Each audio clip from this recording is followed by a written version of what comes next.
chosen ones, empaths, and all the real ones. No competition, no comparing, no, none of that.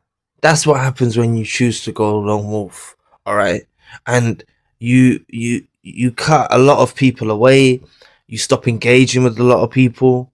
Maybe if you've been through the trauma of narcissistic abuse or some kind of toxic abuse, like, you focus on healing through this time, and you really become fulfilled and happy, generally happy, motivated in your own company.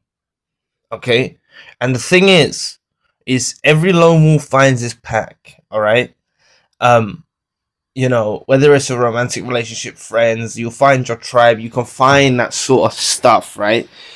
But you just become very, very selective. So the thing is rather than you actually and I'm not saying this happens overnight, but rather than you just on the search, is that you're not even searching for anything. You're not searching for external validation. You're not searching for your pack. Your pack will find you. Your people will find you. Okay? And you've just got to be strong-willed enough and have enough discernment that through the process, you literally reject people. You literally feel you got to go through this life like a traveler, right? The lone wolf is like a traveler, right? It just comes and goes, right? You're not in one place. You're not around one. You're just doing your own thing. And this really brings happiness. You wake up in the morning with a smile on your face. You wake up in the morning motivated. What I'm saying to you is if you have got any benefit from any videos, unless this is your first time here, if I hadn't adopted a lone wolf, it just happened naturally, right? If I hadn't adopted that, I wouldn't be here now, because I'll be focused, as much as I've been an individual, right, amongst even when I was around a group of people or lots of people, I always remained an individual. You're still distracted from your true essence just by having these people in your life. You hear stories of what they're going through, you see this, you see that, and it's not that you become competitive, but they're actually competitive against you. And you have to understand that a lot of people are actually telling you stories to make you feel less than. Okay, they're telling you these things, not all the time, but sometimes they're telling you things to make you feel less than, to make you feel not worthy, right? And especially if you're going through a place of hurt or discomfort, it's strongly advised that you don't engage with those types of people. Please like, share, and subscribe. What I'm saying is if you're against these competitive mindsets, now competitive mindsets, it can exist with inside religion, it can exist with inside spirituality, even in places where you're meant to be at your heart center and not judging and being, you know what I'm saying? They can be competitive even in faith, right? You can become competitive in your work. You can become competitive in your friendship groups, going out, the way you dress, the money, anything, right? You become competitive, right? And this is why when you go lone wolf, people start turning up from the past because they don't know what you're doing. You're just focused on you, all right? And you find happiness. And then when you have these interactions with people from your past, it doesn't necessarily have to be narcissist. It could be anyone, toxic individuals, old friends. You really become you're not an avoidant, but you want to avoid the situation. You don't actually want to engage with them. It disturbs you. It distracts you. It makes your spirit feel. And it's not you're becoming isolated and stagnating, which many of you misinterpret your isolation season or going lone wolf as stagnating. Sometimes, this is what I believe, right? God or the universe actually isolates you or puts you through the lone wolf thing, because this is how I see it. This is how you develop, right? And like I'm saying, if I hadn't gone lone wolf, I would have had people distracting me. I would have been, people always try to draw you out into different directions, okay?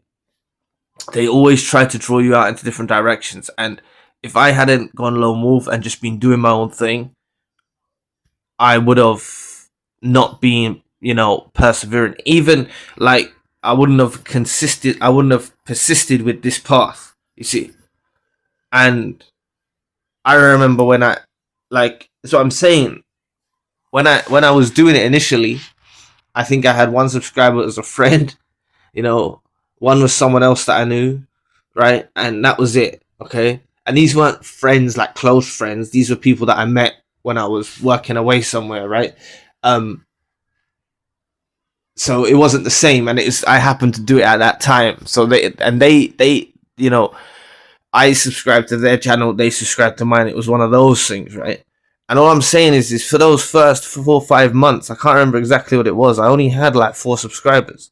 So I was putting out the message, and this is what I'm saying. I'm not saying I've achieved something great or whatever, right? But you can do this in your own life within your own time and become dedicated towards something, a cause, a meaning, a purpose, and then you find this. Then when your old company or old friends or these people try to rock up, you're very much ingrained in your own lifestyle. And that's what I encourage you to do. Okay. Look, if any of you are still in a place of hurt, you know, if you're in a place of hurt, you're stuck.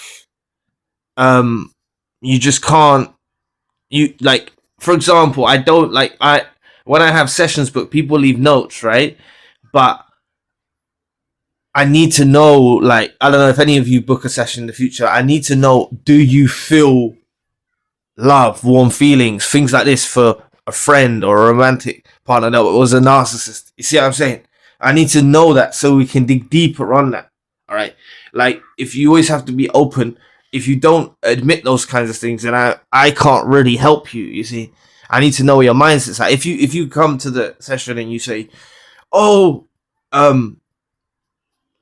yeah, you're angry with them, and you might be angry, but you need to, you know, I see it in the comment section. You will have warm feelings. You will have these things. And going lone wolf, is not stagnating. Many of you misinterpret going stagnating after because you're thinking about the narcissist, or you're thinking about this, or you're thinking about these toxic friends, or you're thinking about, you know, narcissist friends or family, or you're thinking about these things.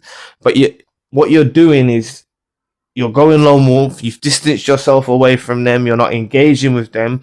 And 3 weeks, 4 weeks, 5 weeks, it's gonna feel like a squeeze. You know what I'm saying?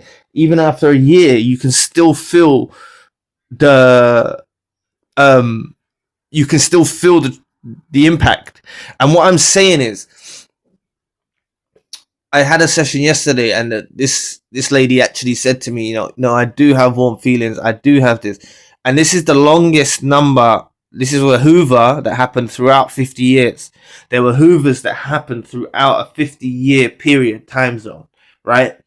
And the narcissist,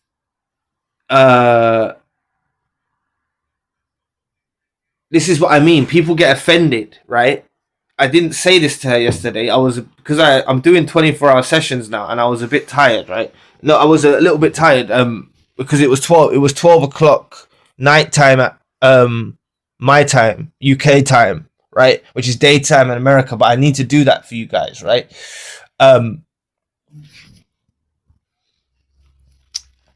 She got offered to get married when she was young with this person who's turned out to be the narcissist. And you know, her mum didn't want her to get married. Well, she didn't want to get married because she wanted to go to school, and her mum had some influence, and her mum was narcissistic as well, and she didn't engage in the marriage. What I'm saying is, it's through a 50-year period, this narcissist turned up, and they were together for a couple of years. I think towards the end of the 50-year mark, and the narcissist, you know, this is what I say, they come back for revenge because, and I needed to, I don't know if I made it clear enough to her. Hopefully she watches this video.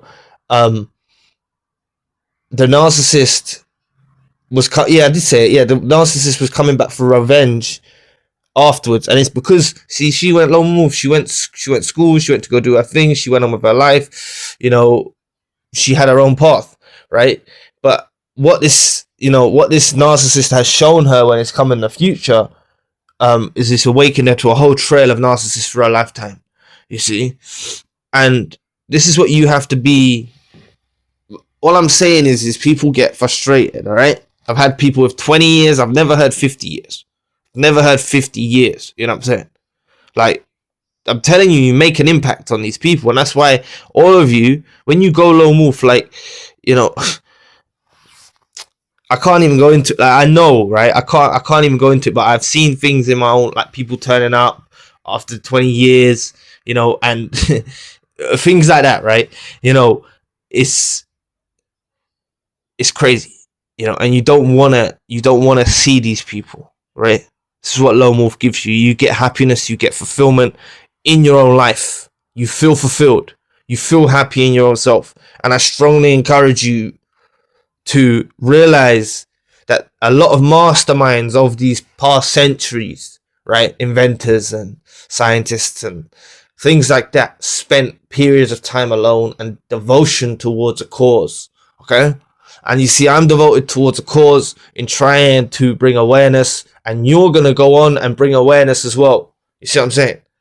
I'm not saying I didn't wake you up, but you can take things from what I've said, incorporate it with whatever else you've learned, and you can go on and do something. Many of you can start YouTube channels, you know. Many of you can go and write books. Many of you can go and do these things, right? Fine. There's something you're gifted, right? And you discover your gifts, okay? I'm not saying I'm gifted, right? I'm just saying I can help, right? You see? If I've helped you once, that's all I set out to do. If I can help you with one thing, I feel like my life's I've achieved something. That's all I'm trying to do. That's all I set out. I've never changed my intentions for trying to help, right?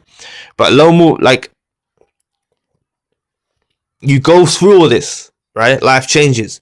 Many people come and go, right? Because you do still acquaint with people sometimes, right? You're lone wolf, but you might be at work, or you might meet someone, or you do this, or you do that, and you realize that these people flake away, or they're not who your pack are, you see? And then you become very selective about who you give your time to, you see? You become very, very selective now. And that's what it's about. That's how you're going to find your pack, right? Whether it's your tribe of friends, or your romantic partner, or you're building your own family, or whatever it is, you see? You're going to align with that by you choosing to go this route, you see? And it's like something I forgot to say, like, you know, there was someone I had on a session with, it was 35 years they were with the narcissist, and it was their daughter who I was speaking to, and they met their soulmate in their 70s, right? And I should have given encouragement to the person I had on a session with yesterday, that you can meet people when you're older, if that's what you want to, but don't make this your life search. That's what I'm getting at. Like, all of you, when you go lone wolf, you don't make your life's mission about finding validation from another person, because you're going to settle for dusty weirdos, right? And that's why it's all about raising the bar. The lone wolf raises the bar. The lone wolf don't settle. The lone wolf don't engage with people that are not on the level, you see? And that's what I'm encouraging you all to do. So you may take a time out that you didn't necessarily plan for, but the plan of life, when you plan your life, I'm sure most of you can testify that you don't, the way you plan your life, it doesn't really go accordingly to that.